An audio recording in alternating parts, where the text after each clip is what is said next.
So in case you guys are just now joining us, I'll let you know what we're doing. Hi, Tiffany. Hey. How are you? I'm good. How are you? Good. Happy Monday, Mentor Monday. Yes, thank you.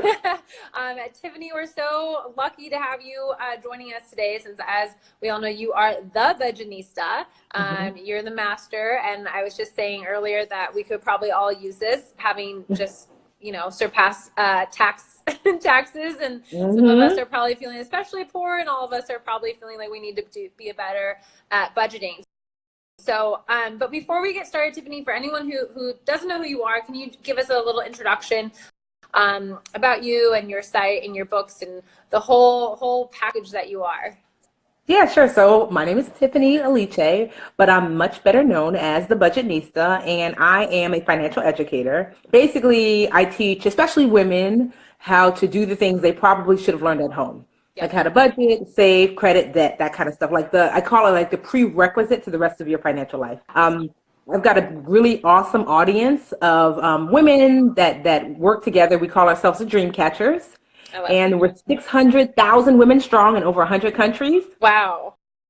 And yeah, we do everything together. We have an awesome Facebook group. I do have a number of books that are all on Amazon, including the 1 Week Budget. And every year we work together to do something called the Live Richer Challenge. And that's just a free challenge that I created to help us all get on the same page in the new year. Awesome. Well, I think when you have 600,000 women holding you all accountable to your budgets and your financial goals, it probably helps kicks everyone's butt into gear. So that's amazing that you've created that community. And I completely agree. I think finances are we say this a lot on Career Contestants. We talk a lot about money advice. It's like, we were taught how to do a lot of things in school and life, but budgeting, paying taxes, 401ks, picking health insurance, you name it, that stuff is all really, really tricky. So it's awesome that you teach financial education. It matters. Thank you. Awesome. Okay, so let's jump into this week's question. The first question is very appropriate, which is, how can I create a 1 week budget? And I know you have a whole book on it, but maybe you can give us a quick, short answer. Yep. So I will start with the first 3 major steps. So step one is to list all of everything that you spend money on. So I call this your money list. So that's bills, which are pretty obvious, but things like entertainment, groceries, cash expenses, everything. Yep. So if you're not sure, your debit card knows. Head over to your bank, your bank. Exactly. Head over to your bank account, pull up your statement, and kind of look like, oh, that's right, I do spend that. Even if it's not monthly, just list everything. So that's step 1. Okay. Step 2 is to look at your money list and say, how much does everything on my money list cost me a month? So that just means, so if your rent is $1,600 a month, great. But maybe you get a haircut every 3 months and it's $50. So you want to divide $50 by 3 months. Okay. So that's step 2. List everything. Write down how much everything costs you a month. And step 3 is easy. You just add up your money list and subtract it from your monthly take-home pay.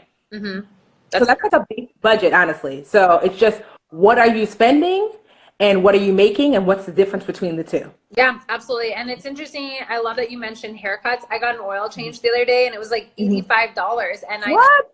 Yeah, I know. I think I'm getting ripped off. But the point being is that I did not budget for that. And if I was keeping a money diary, like what you suggested, I would be writing all of these things down. So then when I sat down for my budget, I wouldn't forget that little stuff. And by little stuff, I mean the big stuff that adds up, which, there's always something. So fantastic. Awesome. So that's how we can all create our 1 week budget. Great place to start. Okay, and the next question that came in is, I've never invested before. Where do I even start? And I would say this is probably for the person who, is making not a huge salary, but enough salary to pay for their rent, do some things. And now they're hearing all this advice about invest. And they're like, can I, should I? What does that mean? So honestly, it's going to be odd, but my answer is going to be, you want to start by making sure first you get rid of your credit card debt. So if you're going to want to invest, but you still have credit card debt, so the average credit card interest rate is like 20%. And so on average in investing, you might make, let's say, 7 to 10%.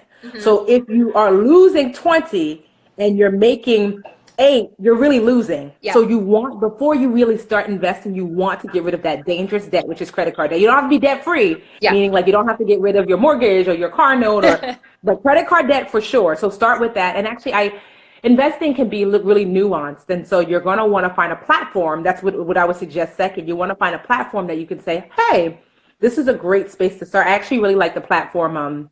There's a bunch of them, but I really like this platform called Ellevest, Ellevest. Yep. I like that platform. I like them so much. I said, I like your platform, but I feel like it might be complicated for a brand new investor. So I created a free 5-day course, a step-by-step beginner course to start investing. Can I share? Yeah, absolutely. I love that. So it's called, to sign up, it's you go to investlikewomen.com, and step-by-step walks you through like the beginning parts of investing. It's totally free because most of the stuff I do, I give away for free because I feel like women have been left out of the conversation. Yes. So try to make it easy for us to join the conversation by doing a lot of free things. But if you go to likewomen.com, you can take this free 5-day course and get started. That's amazing. And I think it's a great way to, if anybody's feeling intimidated, they can take this course and work their way through it, and they're not having to pay anything. We love Ellevest as well. There are some awesome platforms, like you said, and there are some that are meant for women, speak to women. Yeah. That's probably a huge first step as well, is just find a platform that you really like. And I would say research them so you know what works for you. You wouldn't want to look for like fees, for example. If you were working with a financial advisor and you're meeting them in person or speaking to them on the phone quarterly or whatever, but they shouldn't be charging you more than, if you're going to pay a percentage of your of what your portfolio is, which is your investment, it shouldn't be more than 1%. Okay. So if someone's telling you 1.5 or 2%, that's way too high. Or if you're just going to use like an online system where you're not actually talking to someone, it should be more than 0.5%.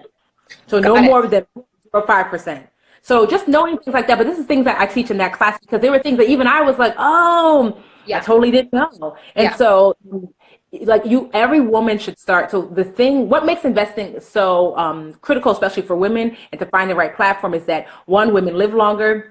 2, women, if you have children, you tend to take time away from income earning. And 3, women tend to make less than men for the same job. Right. And so you invest like a man and use platforms that don't honor the fact that as a woman, your financial life is going to be different, then a lot of women actually don't have any money left over by the time. So they actually outlive their money. So that's why, it's one of the reasons why I like the Ellevest, because I said, so there's actually algorithms that don't take into account that I'm a woman.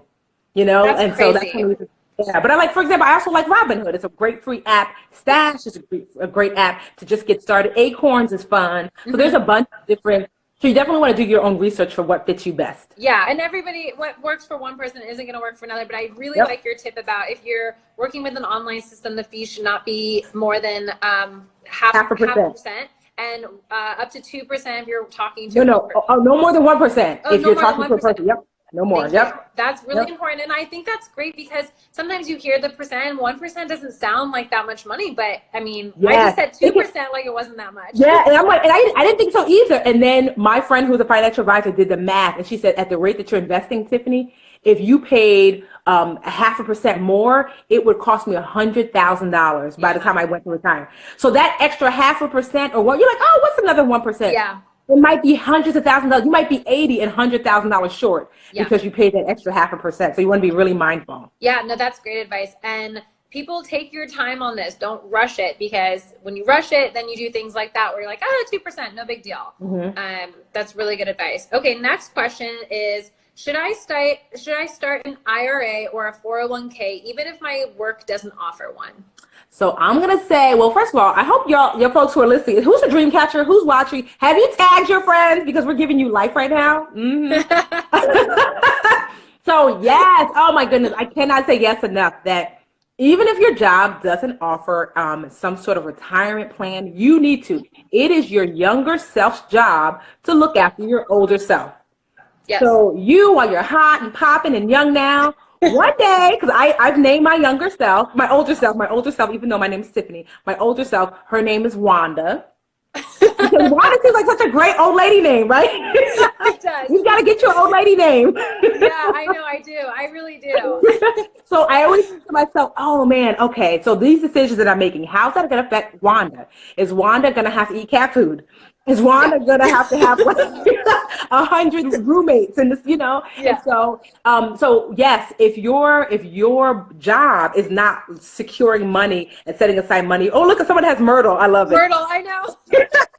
If your job is not setting aside money for your Wanda, for your Myrtle, whoever, then you want to make sure that you are. So yes, retirement is over everything.